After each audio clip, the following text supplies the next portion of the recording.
मुख्यमंत्र्यांच्या सभेनंतर जळगावमध्ये शिंदेंच्या शिवसेनेकडून शिक्षकांना पैसे वाटप करण्यात आल्याचा आरोप केला गेलाय। ठाकरेंच्या शिवसेनेच्या नेत्या सुषमा अंधारे यांनी एक्स पोस्टच्या माध्यमातून हा आरोप केलाय। नाशिक शिक्षक मतदारसंघात शिंदेंच्या शिवसेनेकडून पैसे वाटप झालंय। शिक्षक, कर्मचारी, मुख्याध्यापक, संस्थाचालक यांना पैसे दिले गेलेत असा आरोप सुषमा अंधारे यांनी केलेला आहे। शिक्षक पदवीधर मतदारसंघाचे उमेदवार किशोर दराडे यांच्या प्रचारासाठी मुख्यमंत्र्यांनी जळगावात सभा घेतली। पैसे वाटप होत असताना निवडणूक आयोग कुठे आहे असा सवाल देखील अंधारेंनी उपस्थित केला। स्वतः सुषमा अंधारे आपल्याशी या संदर्भात बोलण्यासाठी जोडल्या गेल्यात। सुषमाताई, काय नेमका आरोप आहे तुमचा आणि कुठल्या आधारावर सगळा हा तुम्ही आरोप केलेला आहे? आपण ज्या आधारे ही बातमी केली आहे त्याच्यात मी नुसती पोस्ट केलेली नाही। त्याच्यात मी चांगला दृकश्राव्य माध्यमातला अगदी HD व्हिडिओ पोस्ट केलेला आहे।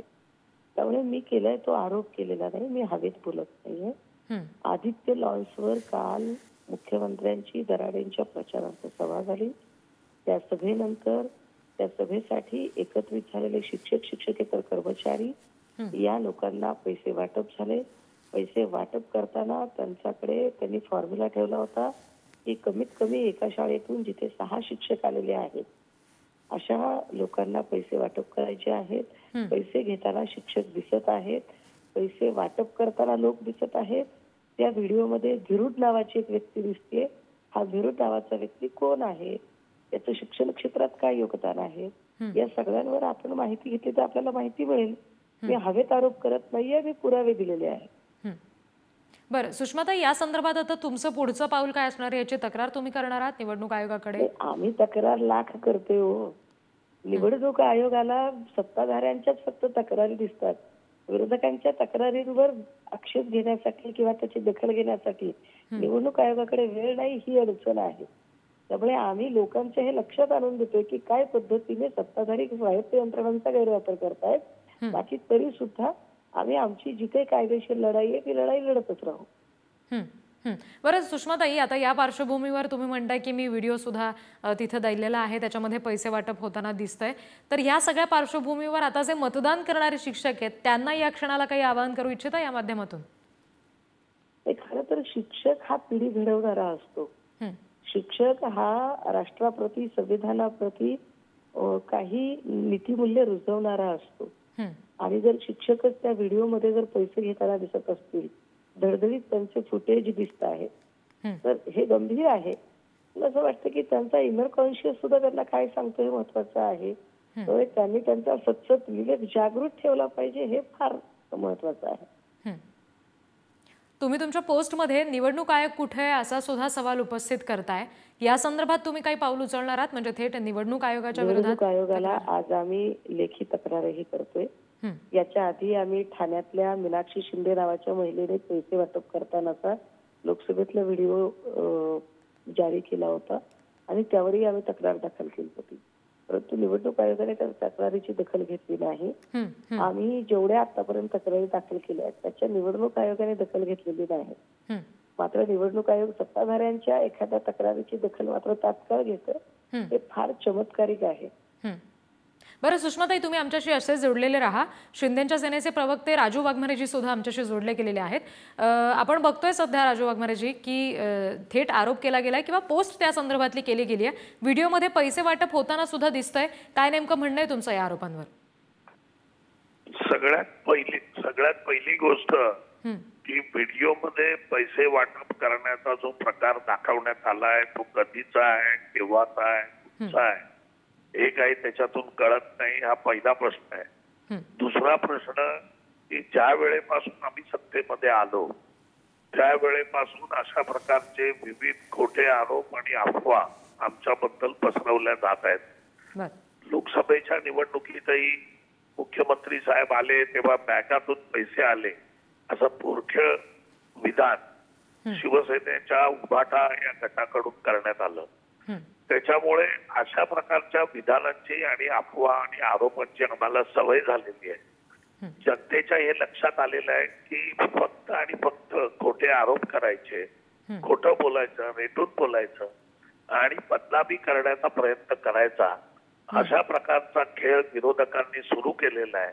कारण विरोधकांच्या लक्षात आलंय की जी सहानुभूती किंवा ज्या प्रकारचं त्यांना वाटत होतं की मतदान आपल्याला होईल तसं मतदान काही लोकसभेच्या निवडणुकीत झालेलं नाहीये.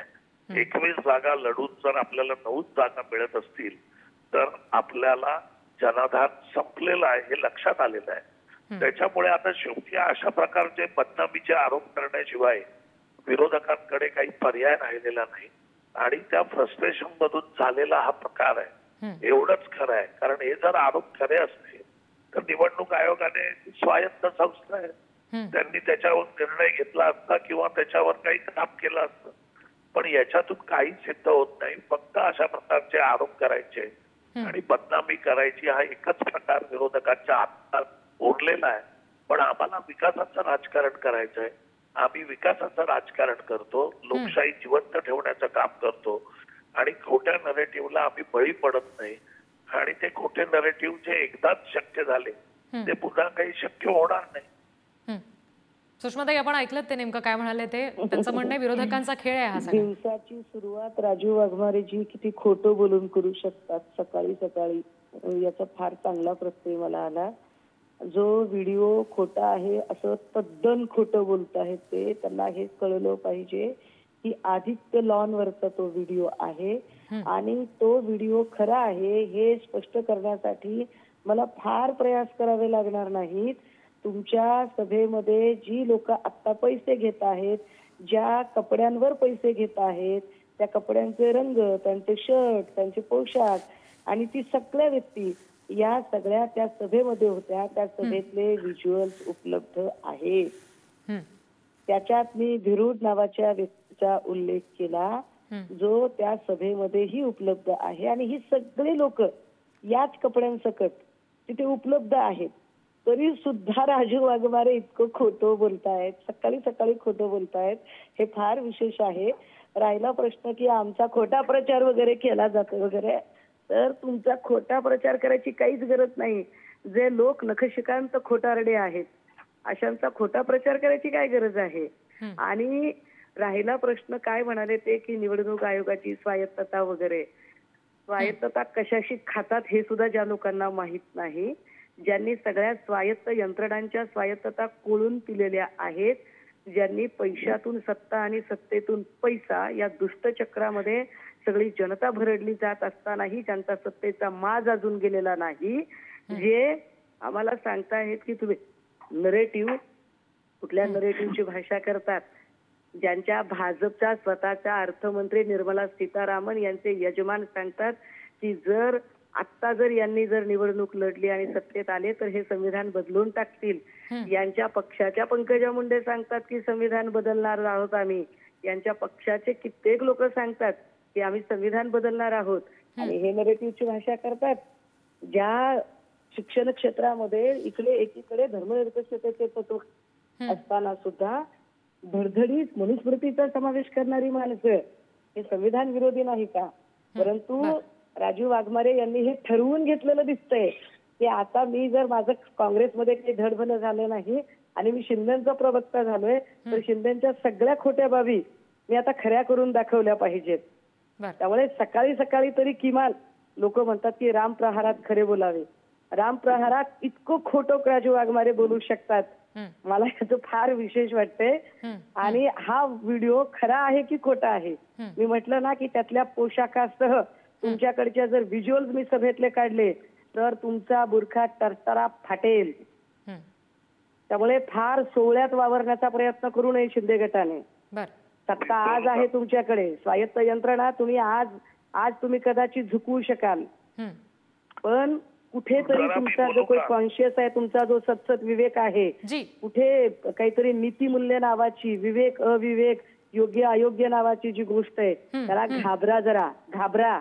बर, सुषमाताईंनी थेट आव्हान दिलंय राजूजी, आपण बघतोय ते म्हणतायत की जर मी सभेचे व्हिज्युअल्स काढले तर सगळ्या गोष्टी खुल्या होतील. ते अगदी नावं सुद्धा घेतायत त्या व्हिडिओमध्ये दिसणाऱ्या व्यक्तीची. काय आपली प्रतिक्रिया? मला एकच म्हणायचंय की शिक्षकांसारख्या एका सन्मानजनक पेशावर की जे या भारताचं उज्ज्वल भविष्य घडवता, अशा शिक्षकांवर अशा प्रकारचे पैसे घेतल्याचे आरोप करणं म्हणजे संपूर्ण शिक्षण पेशाचा अपमान करण्यासारखा आहे. पण सत्ता आता मिळवण्यासाठी शिक्षकांसारख्या सन्मानजनक पेशावर पण जर आपल्याला आरोप करावे लागले तरी त्या आरोप करायची तयारी या विरोधकांनी दर्शवलेली आहे. त्याच्यामुळे आता त्यांना दिलेले पैसे ते कोण आहेत, ते पैसे कशासाठी दिले याचा काहीही त्याच्यामध्ये त्या व्हिडिओतून काहीही माधूस लागत नाही. यांच्याकडे जर अशा कोणत्या लोकांनी पैसे घेतले असतील आणि त्यांनी सांगितलं असेल की आम्ही ते पैसे घेतलेत आणि आम्हाला मतदानासाठी पैसे दिलेत तर त्यांनी त्याच्यावर FIR दाखल करावा.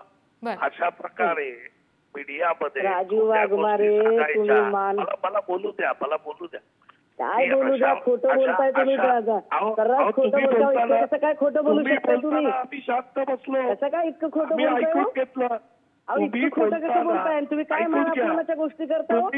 कुठला मान अपमान तुम्ही शिल्लक ठेवलाय? महापुरुषांचा मान अपमान करताना कुठे गेलो होता तुम्ही? तुम्हाला एवढी मान अपमानाची गोष्ट पडते काय? छत्रपती शिवाजी महाराजांचा अपमान होताना कुठे होतात तुम्ही? आता बघा बाबासाहेब आंबेडकरांचा अपमान होताना कुठे होतात तुम्ही? रयत शिक्षण संस्थेच्या संबंधाने महर्षी दोंडो केशव कर्वे यांचा अपमान होताना कुठे होतात तुम्ही? शिक्षक घडवलेली माणसं. शिक्षकांचं काय सांगताय? शिक्षक घडवलेली माणसं आहेत, त्यांचा अपमान केलाय सत्ताधाऱ्यांनी आणि तुम्ही सांगताय का आम्हाला? ऐकून घेते म्हणून आपलं सकाळी किती खोटं बोलत. महाराष्ट्रातली जनता हे बघताय खरं बोलल्यावर किती राग येतो याचं उत्तम उदाहरण अंधारे साहेबांनी दाखवून दिलं. बर राजू वाघमारेजी आणि सुषमाताई, तुम्हाला दोघांनाही मी सांगू इच्छिते की या सगळ्या व्हिडिओ संदर्भात जेव्हा लेखी तक्रार होईल, निवडणूक आयोग त्याची दखल घेईल आणि त्याबाबत काहीतरी अधिकृत कुठलं तरी पाऊल उचललं जाईल तेव्हा या संदर्भातलं चित्र आणखी स्पष्ट होईल. त्यापूर्वी तुम्ही या सगळ्या प्रकरणावर पुढारी न्यूजशी बोललात, सविस्तर प्रतिक्रिया दिलीत, यासाठी सुषमाताई आणि राजू वाघमारेजी दोघांनाही धन्यवाद.